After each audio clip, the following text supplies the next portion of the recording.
Hello, everyone. Hello, hello, hello. My name is Bryant Francis. I am a contributing editor at Gamasutra.com. I am a invisible face. You cannot see me today, sadly. But I am joined in the bottom left-hand corner of the screen by two wonderful faces. Chris Graft, would you please introduce yourself? I will. I'm Chris Graft, editor-in-chief of Gamasutra. And I'm also joined by one Nick Popovich. Nick, could you please introduce yourself? Yes, hello. I'm Nick Popovich, and I'm the co-founder and CEO of Monami Park, the developer of Slime Rancher, and I also designed Slime Rancher. Nice. Which, as you've probably deduced by now, we are here today to play and talk about the development of Slime Rancher.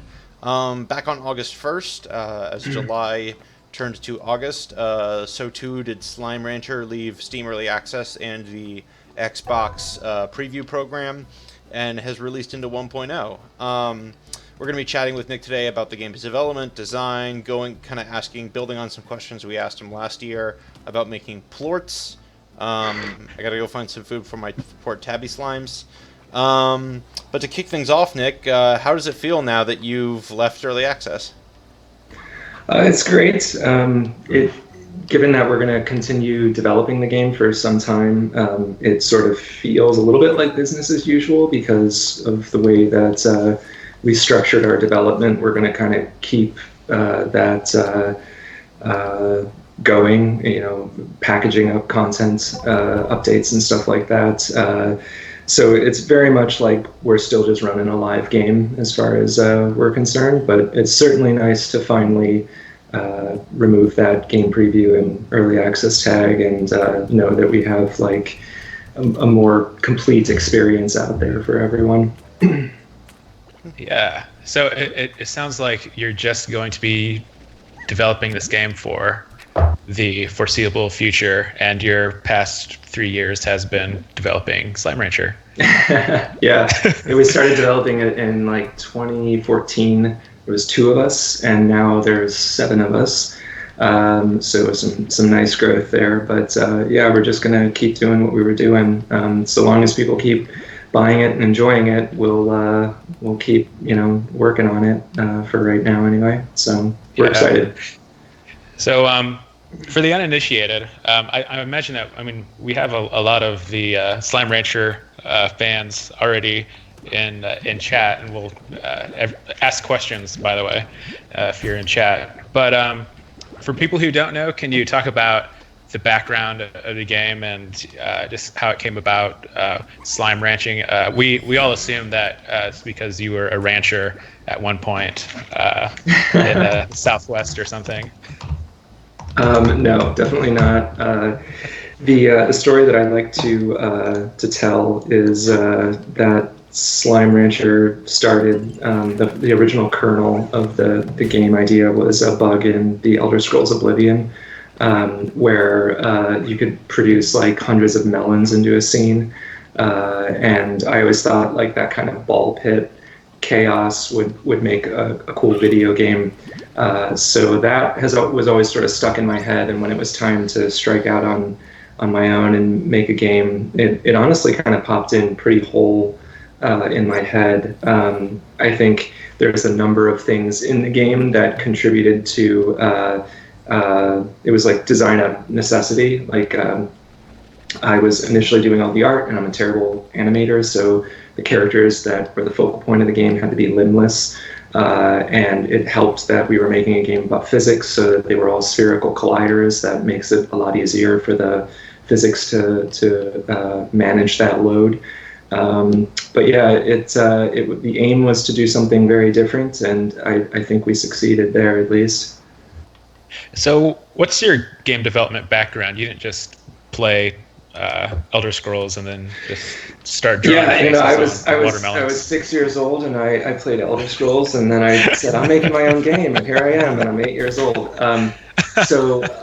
No, I have been making games since 2004 professionally, and I guess what I would be known for the most before this was I spent a bunch of time at Three Rings and made a game called Spiral Knights. I led the development on that one, and then left Three Rings and made Slime Rancher. So that is our background.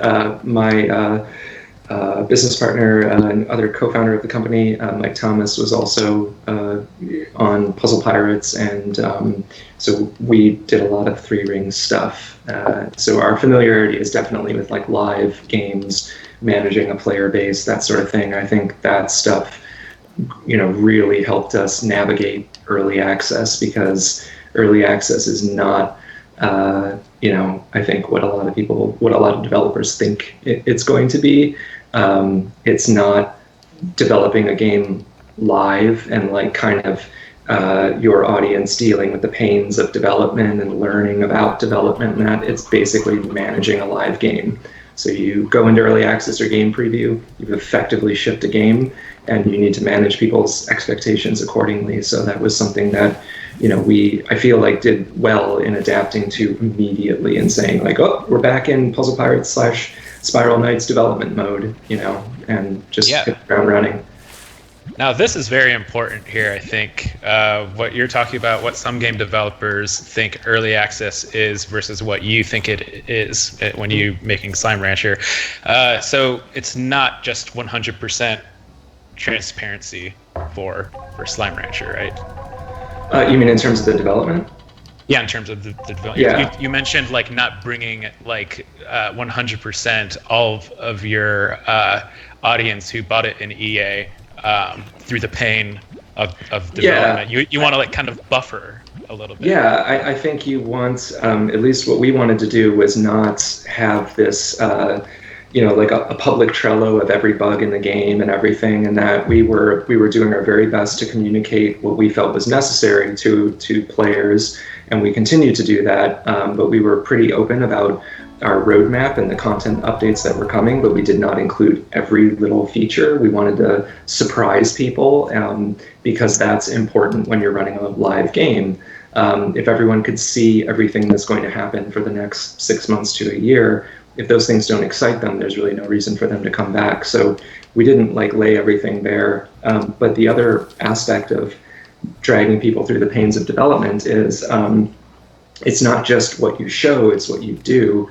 Like we knew right away, we didn't have the luxury of saying, well, everyone, this is early access, and we're going to need the next 6 months just to do bug fixing and kind of pull this game together, and trust us, it'll be better for everyone if we do that in the future. Like, that's not going to fly with your players who are expecting, to be frank, content updates regularly. So I think if you come into early access and say, I've got kind of a prototype for a game here, and with this audience that buys my game, we're going to work together to turn it into something really great. I think you're definitely coming out way too early. You should come out with a game because you're selling a game, and I would say that is somewhat unfortunate. It's a bit of a shame that is our perception of early access, but what it comes down to is early access is just another way to release a game that you're looking to sell. Otherwise, I guess don't put a price tag on it, right? Like if it's really just a prototype, ship it in a free state and then pull it together over those 6 months or whatever you need and then sell it. But I think you're asking for punishment if you think you're going to get away with like no content for a year while I work on server infrastructure or whatever it is that you're going to do, Yeah, that might not go over too well. Thornbond 3, you might have just sort of answered this question by talking about, getting a game that what the game's going to be at, but they were asking a second ago what advice you would give about getting noticed on early access. Well, the most important thing, because of I think the negative perception that early access has with a lot of players, is ship something that's whole and meaty enough that players aren't going to chew through it in an hour and say, well, this will be interesting to come back to in a year, because no one does. You have the really wonderful thing about early access is you basically have these 2 launches, but you only get the second one if you actually delivered. And I think, I haven't done tallied all the early access successes versus failures, but I think overall there is a perception among players that is unfair, that early access developers run with the money and everything. Much like Kickstarter, I think the bad stories get the most attention. But I think perhaps one of the problems with early access is that since it is totally open, if you're not very clear about what it is that you're making, you're never finished in the eyes of some players, because especially if it's a game that just has lots of moving pieces, or it's a big sandbox or something, you could always add more. However, to answer your question in terms of getting noticed, deliver something that is fun and feels somewhat complete, something that people could spend time on, ideally come back into and repeat. I think this is perhaps a bit of a tangent, but not every game is right for early access. If I was making, Dear Esther, I would not do it early access. That's just not the right game to structure in that way. But if you're making Rust, that's fantastic, because a piece of Rust is repeatable. I could keep playing a part of Rust over and over and over, because it's going to offer new things to me by virtue of its multiplayer and its open nature and certain randomness in that. So just be careful about what it is that you're putting out there. But ideally, make it feel somewhat complete, and make it something that can be repeatedly played, so that that person who plays it and their friends could play it as well. And that all plays into the idea of managing expectations.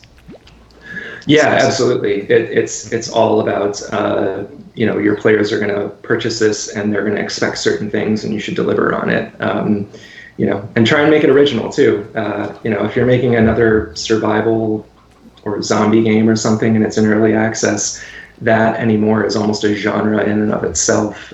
So you're kind of up against it. I think that's somewhere that we succeeded is, Slime Rancher really isn't like anything on the market right now. So that was an advantage. Yeah. So if you're talking about managing expectations and delivering what players expect, that means that you, as a developer in a studio, need to know what kind of end product that you plan on having, which leads me to ask, does that mean that you make all the very big decisions first? Yes, I think big so. is very early in development. Okay. I'm not crazy about organic development. I feel like organic development works when it comes to particular features within a game. But if your roadmap is organic, I don't think that's a recipe for success, especially in early access, because you have these two contributing factors to steer you in potentially a different direction than you expected, which is early access is open-ended. So if you do organic development, you could always keep adding more or tinkering with knobs and stuff, and then you have player expectation, which may differ from yours. So I think it's really important to have that roadmap, even if it's a broad one that says this is what the end of this looks like, at least right now. You can along the way say, things have sort of shifted and the end doesn't quite look like this. But I think if you go from making an action RPG to, by the end of it, it's a tactics game, people are going to be upset. So with Slime Rancher, the 1.0 version of it is everything that we said we were going to deliver. It's, the Glass Desert was always the end game area. And it was even before it had been designed or anything like that. We just created what seemed like a whole game on paper and went from there. And as a result now, actually, because we delivered on that, we're adding new content now, and some of that is posing really hard challenges for me because the game is sort of whole. And when we're trying now to fit in rewards and new features into some of this new content, we're realizing this system is already fleshed out, this one is fleshed out, so we have to come up with something new or go in a different direction than we had planned. But really that's is a good problem to have, I think, you know. So Hey, real quick, I'm just going to remind the chat. We're grabbing questions as we see them in chat, so feel free to keep asking them. We're happy to ask a couple when is X thing coming out questions, but we're also trying to just sort of get some. This is kind of a design/development focused chat, so feel free to just ask questions. Nick, I was watching your GDC talk before this, and I'm curious if you've learned anything else about the subject matter of that talk. This talk specifically was the emergent storytelling talk, which the anchor of it is you talked about giving every slime wants and needs and sort of having players interpret those wants and needs. Have you learned anything new since GDC about that process and what it's meant for your game? Well, we've added a fair bit of content since then, but it's all sort of fit into the Slime Rancher mold. So at this point, we're getting pretty good at predicting how these things are going to affect the game. There's been a few surprises along the way, but for the most part, like when we added all the desert slimes and stuff, we were able to better predict how these behaviors are going to play out. Which perhaps makes development a little less exciting because we're sort of, crossing the finish line with the range of things that can happen in the game until we go into a really wild new direction. But for the most part, no, it's just a lot of that stuff has been basically reinforced. Every time we do an update, however, it's always fun to watch like YouTube videos of people encountering that stuff and learning it. And there have been a few cases where, things have happened, like particularly with the Tangle slimes, where I guess we haven't been totally clear that those slimes have these behaviors because they don't start really noticeably exhibiting them until you get them to the ranch. So there was this really neat period of time after we shipped the desert where people were saying, like, I'm getting Tangle slime largos and I'm doing everything I'm supposed to be doing, and it turns out they just totally weren't aware that in the middle of the night these Tangle slimes were reaching underground and grabbing stuff from nearby corrals and eating it because it happens so fast. And so unlike the dervish slime and the mosaic slime, whose effects are like really in your face, they're a little bit faster and sneakier. So players just didn't know that, and it was interesting to see that information kind of filter its way through the community, and everyone was like, oh geez, well now I got to deal with this now. So this is something we might actually nerf in the future, having received ample feedback on it. Branto We 999 would like to know what's this about a drone system that he's talking about? Like, there's a drone thing coming into the game?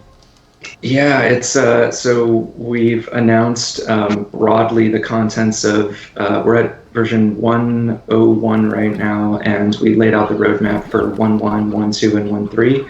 They're all centered around different rancher NPCs that you talk to via the range exchange or interact with via the range exchange. And 1.2, we are planning on introducing a system of adorable drones that you'll be able to build that will help you do some of the tasks around the ranch. We don't have a lot of details on it at the moment, but they're designed to help alleviate some of the collection tasks and everything that are currently in the game. So something that kind of came out of development was the game has gotten a little bit bigger than we had originally planned, and in late game, if you're really maximizing your ranch, you start to run out of opportunity in the day to explore. And so we wanted you to be able to kind of take control of your ranch a little bit more. And so we're thinking about introducing these drones that will move about the ranch and help, collect plorts and collect harvests from gardens and things like that. Still in the early stages, though, for sure. It's very technologically advanced slime ranching there. Everything about ranching in the future is technologically advanced. Like the gardens are like cloning food; they're not even really planting it. Yeah. So you're talking a little bit about like what players are doing, which is making me wonder how you track player behavior. Do you have like systems to track metrics, heat map type stuff? Yeah, we have some metrics that we can pull through Unity, and it's always also interesting, as sort of rudimentary as this is, just to look at achievement progress for players, because it gives you a pretty good idea if you've set your achievements at certain progress points in the game, how many of your players have actually managed to get to that point. But we also do it kind of I wouldn't call it the old-fashioned way, because streaming video games and all that is fairly new in the grand scheme of things, but we're just aggressively watching and consuming YouTube and Twitch content, basically. I've probably watched more of that than any show or, Netflix or anything like that in the last 2 years.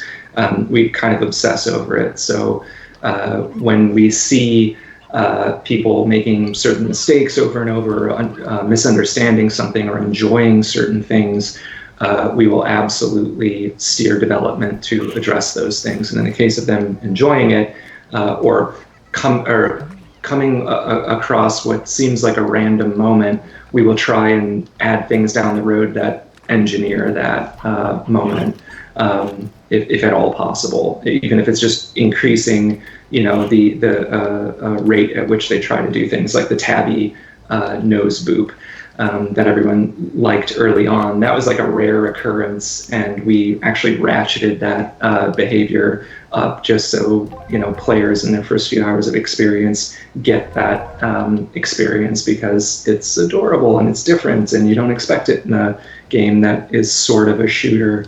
So yeah. So, which leads to my next question. How will you change the game based on how you see Bryant playing it right now? Well, he's doing something that everyone does, which is they forget to turn the flashlight off. And so, which is, now don't be self-conscious about it. But I think our flashlight isn't strong enough or something. But no, I don't know. I think sometimes it's harder when someone isn't narrating their experience, and thankfully Twitch and YouTubers do that all the time. So even if it's sort of hammed up, when they respond positively to things or are shocked by certain things, that's a good moment. But he's playing silently like a monk, so it's harder to gauge what's going on. Why don't you narrate for a second here, Brian? Let me find my narration voice. Whoopsie doopsie. I appear to need some veggies for these blue slimes, and I've only fruit. I'm afraid they will get scurvy unless I provide them with vitamins. Let's not keep doing that. No, that was good. We should stop you right there. We should stop you right there. Yeah. Nick, real quick, what's your favorite slime? The people want to know. A lot of people are asking. Yeah. I'm pretty partial to honey slimes, because their like troublesome behavior is extremely subtle, and I also like puddle slimes when they're blushing. So those are kind of my two favorites. How do you develop the personality of these slimes and their behavior? Well, early on we were actually going to have these slimes have like things like you almost can see it in the icons, like the rock slimes were always going to be grumpy and everything, and that turned out to, when we kind of walked through it, to feel like something that you wouldn't really be able to appreciate. So all the slimes have a shared personality, because I think sometimes more nuanced things, like every character in the game has their own personality that you can see. It's hard to detect, and so the slimes kind of half share this personality of just unbridled joy and wonder with their environment. And so we knew that by doing that, we were creating a pretty good foundation for a game that kind of felt largely positive as you were playing it. But in terms of the behaviors, it's always a question of how is this going to make the ranching experience more interesting? So it's absolutely, the design is driving the behavior or personality. And sometimes that personality is just completely inferred by the player and doesn't necessarily exist. Like boom slimes are tend to be viewed as like angry because they're exploding, and anger can, an outburst is like an explosion. So you get that, but in reality, they're no less, they're no more grumpy than any other slime in the game. But sometimes, you can get away with stuff like the rock slime's icon allows the player to kind of characterize the slimes a little bit more than what is otherwise there. But yeah, all behaviors are basically how to make it interesting in the game world. Yeah, just sometimes they explode, and that's just sometimes they explode. In reality, I like to think that they're like dealing with like a really crippling condition where they're constantly exploding, and it's not cool. And because it's supposed to be like their slime cells are vibrating at all times. So I imagine they're fairly anxious. They're not particularly grumpy or anything. They just really wish there was some medication that would help them with that. So how much of the Slime Rancher lore is just like swimming in your head right now, ready to be released with the Game of the Year edition? There's plenty of it, but they probably won't ever go out there. I'm much more of a fan of building worlds that just have kind of the lore that you pick up bits and pieces of. I don't think we'll ever explain what exactly or how exactly the ruins work to do the thing that the story reveals that they're for, and that, or who built them. I think it's more fun that way. That doesn't mean it's there just because, but I think it would kind of take the fun away if we saw Darth Vader as a baby, so to speak. So yeah, I think that's a good tack. So you had mentioned before, and I think that I even talked to you over Twitter about this very briefly, but just the overall vibe is joyful, and the world is just nice to be in. I think that's what you and I had talked about. I had mentioned how Breath of the Wild, compared to so many other games that I have been playing around that time, is just a nice place to be. And can you talk a little bit how you did that for Slime Rancher and why that was important? Yeah, I think any game that you are going to spend time in that is not totally linear, and so I don't want to use this as like it's a bad example, but going back to Dear Esther, you're moving through that game and basically at a set pace, right? And you're not looking back. So any game where you're not looking back, this doesn't really count, or I'm not talking about games like that, but I feel like any game that you're meant to spend time in, a multiplayer game, there's this idea of home that is super important for the player. And then a lot of times they're not even aware of it, but like the games that you keep coming back to tend to have a home for you. And it doesn't mean it's like the town hub, or like literally in Slime Rancher, the house that you enter. Is there a part of the game that you spend a fair amount of time in that feels cozy, and it might be suboptimal compared to what you should be doing in the game right now, but it feels good to be there. And so a great example in Destiny is the tower, I think it's called, the home base. That's not home. Home is the patrol missions, where you're just wandering around and getting XP, getting quest rewards, all those things, and you're waiting for your friends to come online. You're kind of going through the motions. And I think some games are all about that. Like Diablo 3, almost every part of that game, other than like a timed rift or something like that, would be home. It's like eating mac and cheese in video game form. And so if your game can have some part of it that feels that way, that's a really great path to, when someone sits down on their couch or in front of their computer, to get them to play your game that night.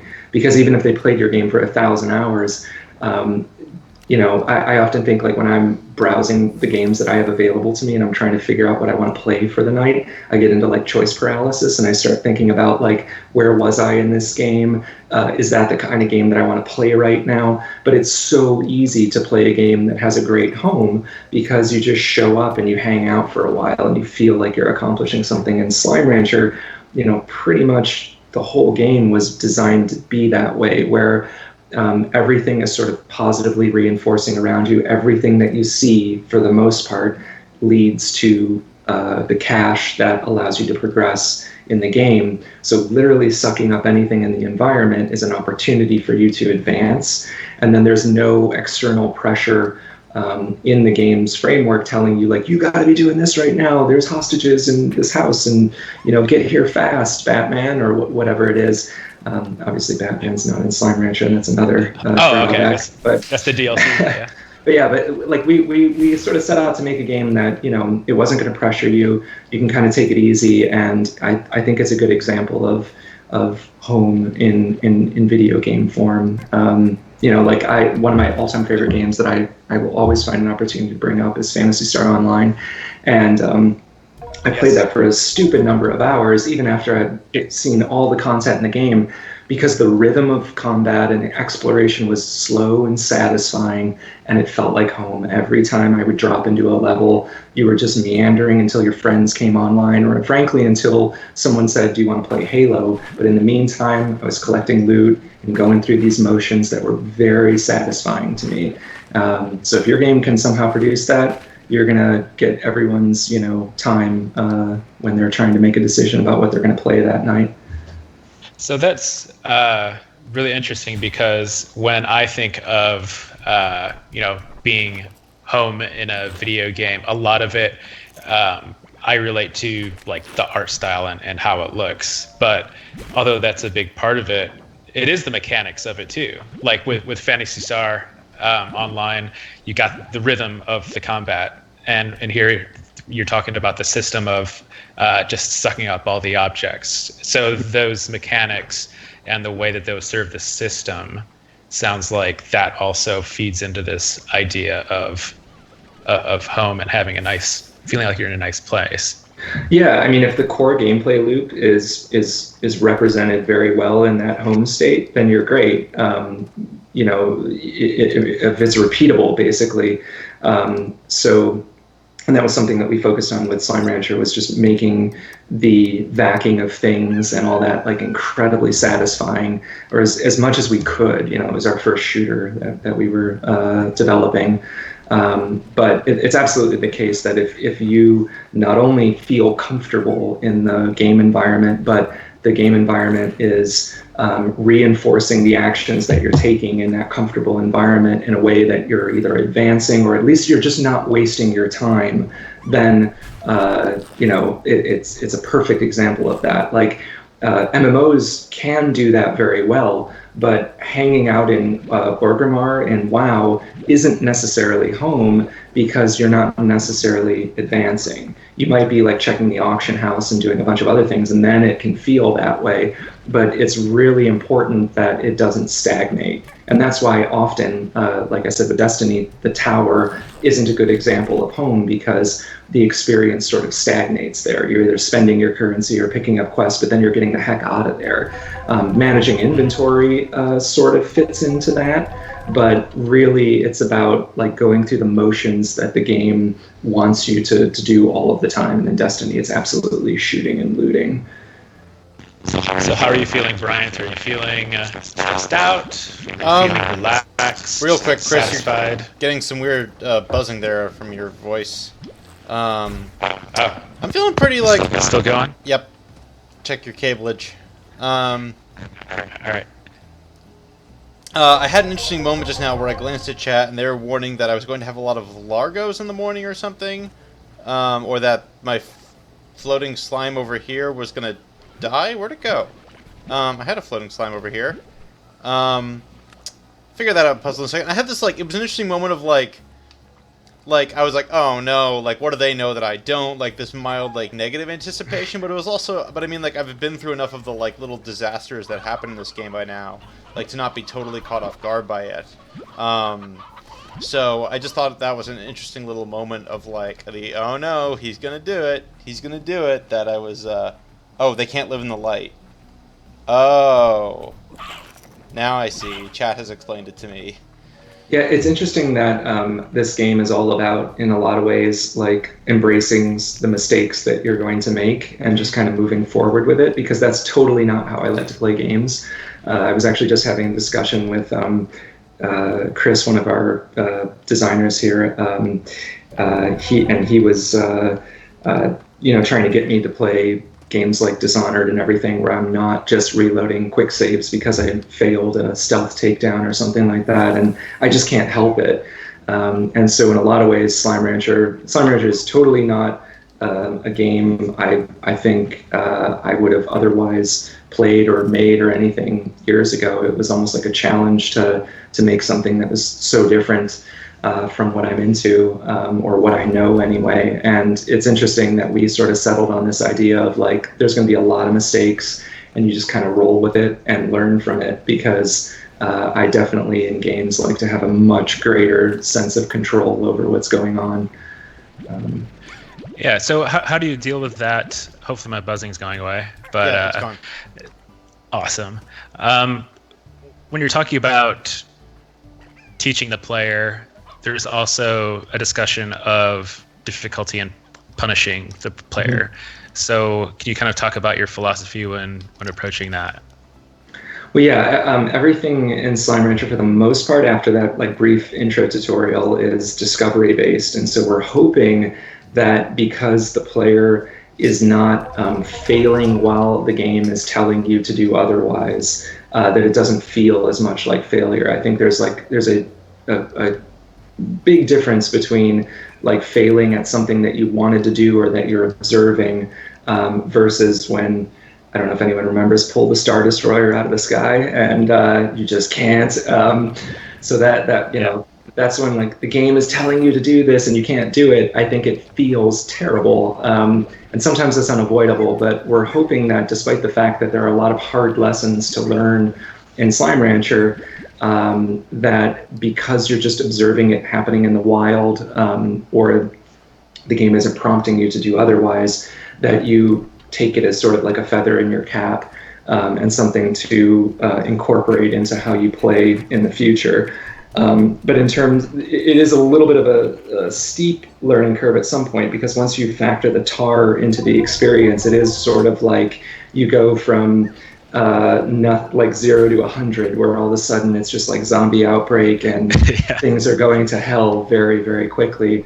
But I don't know, I kind of like that the game has that little bit of an edge.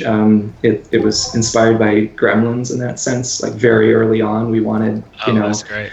Yeah, we wanted there to be like a dark side to the cuteness if you don't follow the rules. And the rules of Slime Rancher are simply, 2 plorts good, 3 plorts bad, or 2 slime types good, 3 slime types bad. So, yeah, Bryant actually had a little encounter with some tar slime. Yeah, before we started. Right before we went live. Yeah, I put 3 in the same thing, and now I know that was the cause. Yeah, in fact, we're in a future update, we're going to be introducing a casual mode that removes them from the game entirely. Something I never thought we would do, but we've just had so much feedback from players that's like, I played your game, I like it, and now I want to play your game and just completely do the Zen thing, because we really didn't set out to make like a totally Zen experience, and a lot of players perceive the game that way. So we're doing the casual mode, and it'll just remove tar completely from the experience. Because like, why not, right? If people want to play that way, go ahead. Yeah, we're down with that. But then it's not Gremlins anymore. So it's not Gremlins anymore. No, it's just gizmos. So there, one of the GDC talks about Slime Rancher was emergent storytelling. Mm-hmm. Can you kind of explain what that means to you and how you try to facilitate that in Slime Rancher?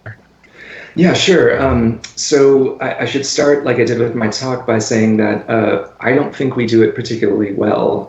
We are a pretty darn weak example of emergent storytelling or emergent behaviors in a video game, as far as how far you could take it. But even a little bit has a huge impact on how players perceive how real the ecosystem is and how smart your actors in the scene are and everything like that. So really emergent storytelling and behaviors and all that are kind of the same thing, but it's basically allowing the actors in the scene, in this case it's slimes and resources and things like that, to interact with each other and create little narratives that were not specifically scripted or engineered. They could just happen. And the really great thing about it is that as a player, you read a lot into it. And so the example I like to give is that slimes will just naturally stack. It's just a behavior that they will do. They're like sticky, and so when they get near each other, they'll naturally stack.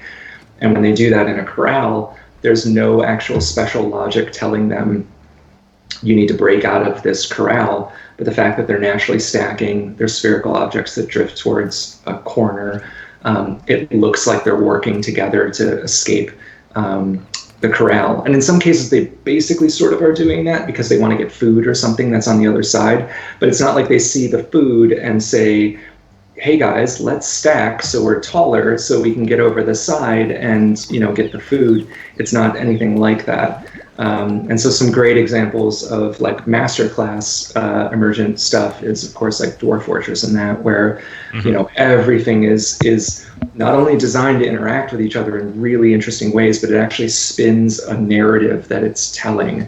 And in Slime Rancher, these narratives are like 3 seconds long, you know, but I love that stuff. I think, you know, I'm always thinking about what the next game will be, and I think the next game likely will incorporate this stuff quite a bit, or at least explore it in a different way than we did in Slime Rancher, just because it's still pretty interesting to me. Yeah, it's really interesting, and you see it in other games, even if you're not talking about necessarily like the masterclass type games like Dwarf Fortress. They're pretty simple behaviors, you know, that you put into the game. Like it was fascinating at GDC. There was the Zelda Breath of the Wild talk, and it's just really like simple like systems, but they're like layered on top of each other, and there's so much inference that the player like it's like, oh, okay, well this enemy is doing that because it wants to do that and is doing this in reaction to that.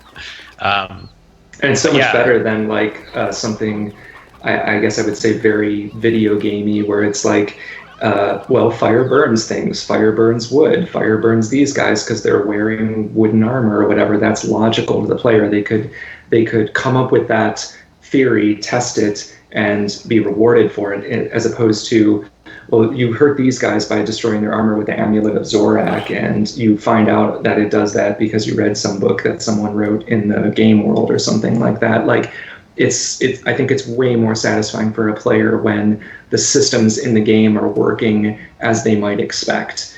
And if the Amulet of Zorak is going to destroy some enemy's armor, it can still feel emergent. It's just you have to really communicate to the player that that's what this thing would otherwise do. That's the science that you're introducing in your game world. But if it feels whole and logical, your players are going to have such a better time with it than stuff where everything feels really arbitrary and they just have to memorize stuff, you know, rather than learning and experimenting. Yeah, but do tell me more about this Amulet of Zorak. Wasn't Zorak a guy from Space Ghost, or was that? I think that's, yeah. I don't know. I'm just like taking all this these things you're dropping as like Slime Rancher lore that's going to be incorporated here fairly soon. Yeah, well, that's so how's it Bryant? Oh, doing good. I'm trying to experiment. I found Gordo, Tabby Gordo over here, and at first I was like, should I try and capture him? And then I'm like, what if I tried bringing him food? And so I'm trying to see about getting him more food, but my chicken supply is somewhat. I'm trying to keep that like balanced for my own cat slimes. I'll start doing some actual controlled breeding soon, but for now I'm just sort of like after my encounter with the tar slimes, my brain is in okay, let's go back to basics. Let's like slow down and get a stable ecosystem going here, as opposed to just throwing things around. So I feel like I'm in You heard it here first. Bryant will start actual controlled breeding here very soon. Dang it. That's what I appreciate, by the way, like about this game. Another thing is that you'll go around a corner and then there'll just be like this giant happy slime there, and then just that like. I assume that's. I mean, I'm sure that's something that you kept in mind, delivering surprises. I think I'm sure there's like a time to mention Dark Souls whenever you talk to any game designer, but the thing that I liked about the original Dark Souls and Demon Souls that we try and do in Slime Rancher is the secrets are just out of view. They're not like hidden behind arbitrary, phantom walls and things like that. I really like that level design will sometimes entice the player to go down a hallway, and because they're staring at even just the candle light at the end of the hallway, they miss that as they were entering the hallway there was like a door, a switch behind them to their left, and so that tabby Gordo that you see early on is absolutely meant to do something like that, where you more than likely catch it on the way back, and it's almost like a joke, like there's this huge fat cat slime that's sitting there and was there the whole time. It's not going to jump out and kill you or anything, but it is sort of like a nice visual joke. And Slime Rancher is kind of loaded with little moments like that, where we'll deliberately have paths that are leading your eye away from secrets that are right in front of you. And in some cases it's just another Gordo or a treasure pod or something, or even just another area that you could farm. But I really like rewarding players for being observant, because I think video games sometimes it's like a golden checkpoint thing is flashing. Literally, didn't one of the Fables have like a sparkling breadcrumb on the ground telling you exactly where to go? And it's like, someone built this world, and players like to hang out in worlds like this. Like, let them do that. Let them kind of take it at their own pace. Like, don't just put the blinders on them and have them forced to the next checkpoint. Yeah, I think that surprise or welcome distractions are underutilized in a lot of games. Yeah, it's so weird, right? Because the player gets to do it at their own pace, and it's a lot of games are literally about exploring. That is like the principal thing that you're doing in the game, and so often exploration is just not rewarded, and I never really understand that. I love that there's a few moments in Slime Rancher where you see a faraway cliff, or you decide I'm going to go over the side of a wall or something, and like we thought of that, and there's a little platform, and there might even just be a note there, but it's acknowledging that we were tempted to do this too when we were testing, so we built something there, and now you're getting to experience that as well. Yeah, just the little rewards, those go a surprising long way when you're a player, I feel like. You also gave a talk about prototyping, and before we got onto the stream, you got a lot of inquiries about this, and it might be available on YouTube at some point. I'm not sure, but can you just give an overview of some of the principles that you follow when you were prototyping this game? Yeah. So what we did when prototyping Slime Rancher was similar to what we did with Spiral Knights, and it's what we'll do for the next game, which is we prototype the core loop, the little 2-minute fun loop, and that's what the player is doing 90% of the time. Like if anyone who's making a game, if you're really honest, there's one thing in the game or one series of things that a player is doing like every 2 minutes for 90% of the experience. There are a few exceptions to that, of course, but certain puzzle genres and things like that. But for the most part, in Slime Rancher, you're running around, you're vacuuming stuff, and you're putting it back in a corral, or you're sorting things. You're sort of managing chaos in that environment. And so that was like the first thing that we ironed out. We made sure that felt good, and the rest of the game we just built around that foundation. But the interesting way that we approached our prototype, that I'm sure other people have done this, but I don't see it enough, is like we built the prototype as a whole game. So once we had that little fun loop working in really just an empty environment, with some stuff similar to like a single ranch cell like you see now.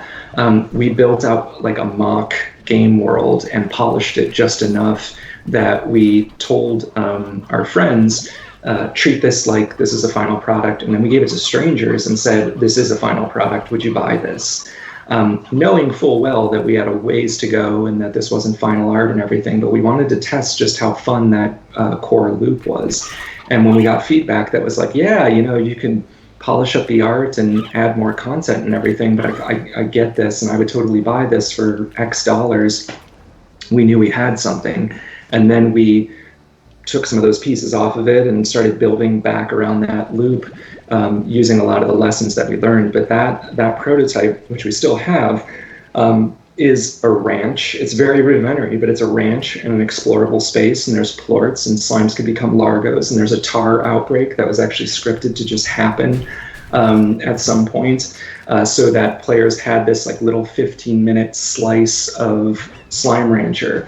And that was like before, after that, we ripped everything apart. All that code, basically got thrown out, and all that art, and we started from scratch. But we knew we had basically proven, frankly, that this was fun as long as we were able to deliver on it.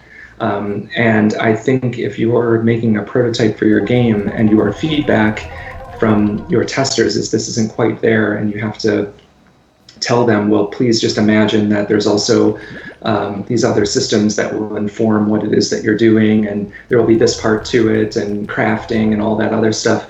Like, it's not working. Like that is either make those things and prove it first before you start actually developing the game, or keep stripping that game down until you're truly honest with yourself and all you're left with is that 2-minute loop. Every game has one.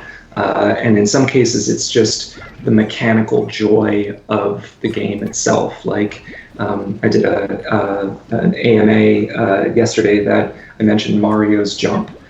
Mario's Jump on platforms in a space that doesn't lead anywhere is still satisfying. It's just fun to do it. It's the part of the game that makes you go like, yeah, this is good, and you don't even need an objective. You just want to jump around, or like Portal. Using the portal gun in a room devoid of puzzles is mechanically so satisfying that I'll play any game that has that feature. I would have, played and enjoyed Portal if it had a different story or didn't have the jokes. If it was a much more clinical puzzle game, it still would have worked for me because the portal gun is just so mechanically satisfying. And those are the parts that you need to prove in the prototype stage, because you're going to lose it otherwise as you develop the rest of your systems.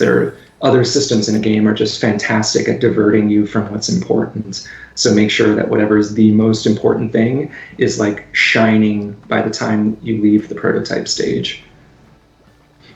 That's really good advice. Yeah. So I'm going to jump in real quick. We only have about 10 minutes left, so I'm going to advise people in the chat to get their questions in as soon as possible if they really want answered. We did have someone in the chat, Nick. I missed their name, but they were asking about getting full portraits for the other characters in the games for the fan community. Do you have any response to that? And or what do you think game developers need to be giving to their fan communities to help them out and to help them support your game, I guess? To answer the first question, the portraits, we do not have the rest of them currently, but we are focusing the next few updates on those other ranchers specifically, so we very well might see more of them. I don't think they'll ever be like full 3D models in the game, but they will be more fleshed out. So that's what I could offer there. In terms of what you could give fan communities, outside of like the really obvious stuff of like listen to your, I'm not playing this down either, but I feel like this is just, everyone knows this, like listen to your community and hear what they're having to say and make good decisions with that feedback in mind and everything. The really cool things that you could give them are If people want to cosplay as your character, giving them the character sheets of the characters so they could actually engineer those costumes is a really cool thing. And we actually did that with Beatrix. So you only see currently her from the waist up in the game, but we have the full 3D models available for players if they want that. It's on our director's ArtStation page. And then another thing is leaving in, as long as it's not going to break your game, leaving in stuff that the speedrunning community could utilize to make speedrunning more efficient or more interesting. And these are all these things that sort of surround the game itself, but I absolutely think they're part of that community.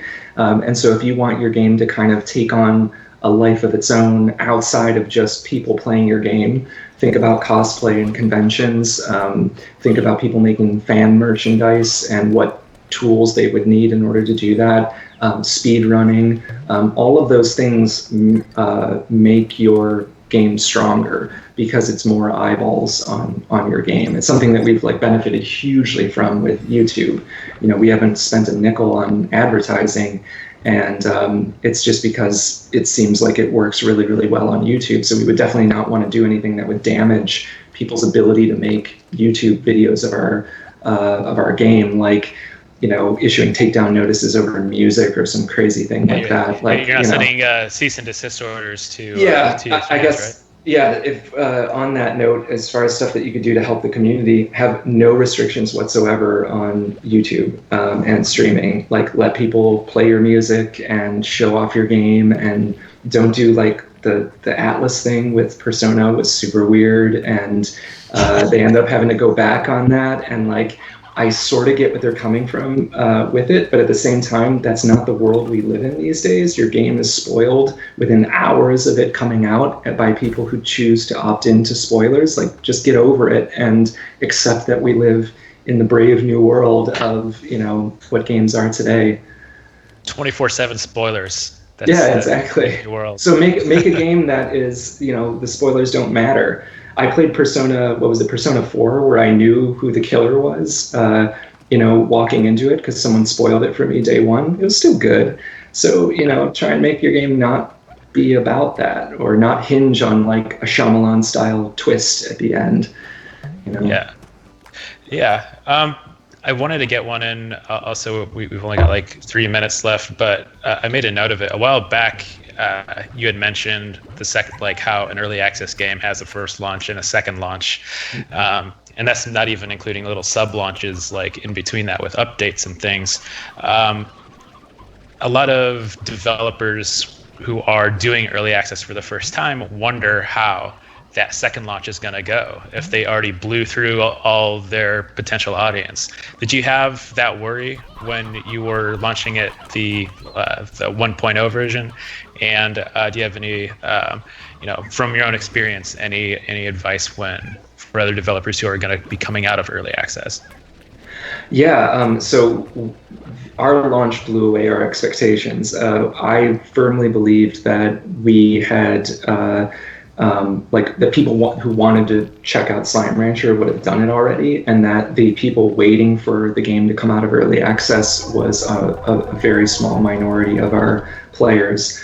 Because I just feel players aren't that in the loop, right? The people that are waiting for Slime Rancher to come out of early access, you're checking so many boxes there, they're reading game news, they're following your game, they're checking the updates to see if it's 1.0 or not. I'm no one's, there isn't a huge body of people that are doing that. But I guess we were wrong or something, because we're still a top seller on Steam, which is awesome. So I would say that it seems as though, at least for us, that there were quite a lot of people waiting for the game to get out of early access. I think it helped greatly that we had a lot of positive word of mouth, and our reviews are so strong. So that helps. There was no moment in our development that was troubling, or that would have given someone pause, or that for a brief period of time our reviews on Steam were mixed and then they're recouping from that. We never had any of that drama. So that really helped us. And what was the second part of the question? Well, I was The actually advice follow up. Yeah, I was also wondering too, when you released it just recently, was there an influx of like influencer types and press coverage, like getting back on the game? Well, so I think overall we're still sort of flying a little bit under the radar. I feel like we don't really have a lot of mainstream press attention on Slime Rancher because it's so like community driven. It's like, you know, it's all YouTube for us pretty much. So it was nice though that we did get some reviews and everything, and there has been some attention. So I think press are likely some of the bigger outlets are waiting to talk about a game when it officially launches, because that's just there's a more complete story there that they could tell, and so I get that. So I would anticipate that if you're coming out of early access, but also I think there's a difference between kind of like limping out of early access or just kind of quietly coming out of early access and like making a big deal out of it. We tried to make as big of a deal out of it as we could, even though the real meaty update came like a month before then. But you know, we had intentionally waited to complete the little narrative that's in Slime Rancher for the 1.0 update. So even players who had stuck with us for all that time, like in order to complete story mode, they did it with everyone else. And so I think that there was some value there. But yeah, I think overall we were just impressed that people noticed, you know, because we had been flying sort of under the radar for so long. We thought no one's really going to care. I think Games with Gold helped that too. I mean, the fact that we're like, I just checked the other day and it was like 2.6 million people have downloaded it on Xbox. So that helps that there's a lot of people talking about the game again. So yeah. Wow. We're running out of time, which is sad because like I think us and the chat could just keep going. I think Crazy Oddba just clarified the question I was about to ask, which is someone was asking if you could clarify Iron Rancher, but I'm guessing Crazy Oddba is one of your folks, and they're posting some info in the chat for that person. So yeah, that's Chris, our designer. Hi, Chris. Thank you for joining us. I guess I know I should wrap this up, but I'm really going to squeeze in one more question. Sure. Sound in this game is so cool. Like the Thanks. plorps, the ploops, the cheers. Like there's a lot of this is subtly some of the best sound work I think I've heard all year.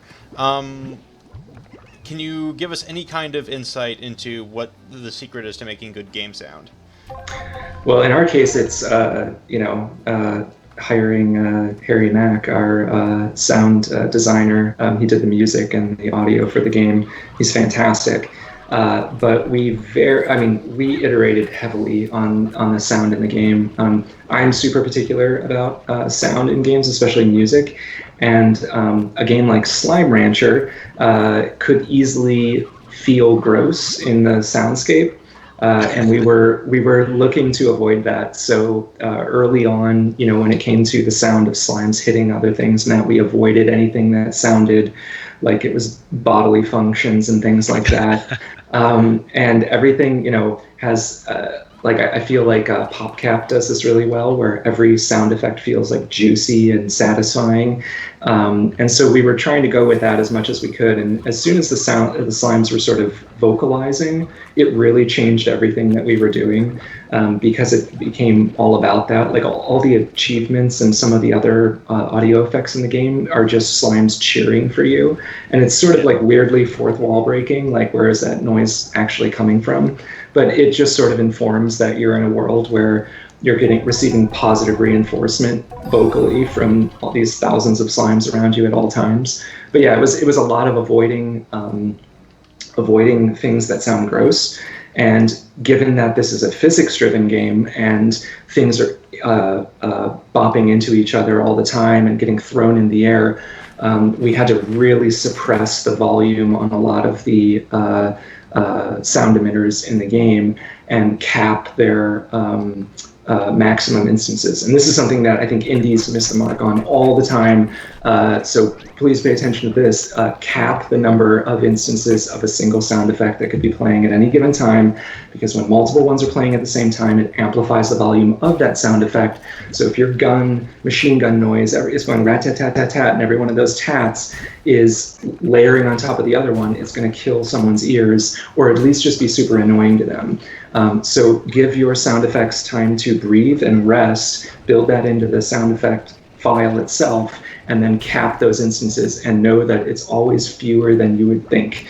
Like the boom slimes, I think you could only ever hear like 2 explosions at the same time. So if you're really like watching them, you'll note that some explosions are just not making sound effects. Well, the reason for that is it would just kill your ears and it would be super annoying. It's different if those were grenades in a shooter, because then you want to hear each one of those individually, because you don't know where they're coming from and who threw them or anything like that. But in this case, we know we basically have a bunch of grenades that are on repeat explosion in a box that the player has positioned next to their house that they're going to be hearing all the time. We absolutely didn't want those going boom, boom, boom, boom, boom, boom, boom, boom the whole time. Otherwise, everyone would hate boom slimes even more so than they already do, I guess. So, yeah. Yeah, video games, they have weird problems. Yeah. All right, then that is as good a time as any to start wrapping things up as I corral these phosphor largos. All right, you're going away. You don't get to stay on the farm.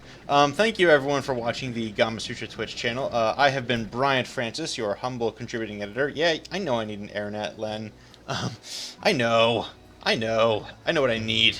Thank you all for watching. We super appreciate having all these wonderful Slime Rancher fans here today. If you enjoy video games in general, if you want to know more about the art and business of making games, or you yourself are thinking about making games, we would encourage you to follow the Gamasutra Twitch channel and check us out at gamasutra.com, where you will find more articles that are basically just shorter versions of this hour-long interview. And if you're actually like a fan of other early access games, we've got an interview with The Long Dark's director in just a couple of hours, so stay tuned for that. Nick, if they have any more Slime Rancher questions, where's the first place you would tell them to go? I think forums.monamipark.com is a good place to start, or you could hit us up on Twitter at monamipark, and I'm at Nick Popovich. Sweet. Chris, do you want to say anything before you go? Thanks, everybody. Yeah. Thank you. Yeah, thank you very much. Thank you all for coming. Yeah, thanks, Nick. Bye. Thank you. Thanks for having me. Bye.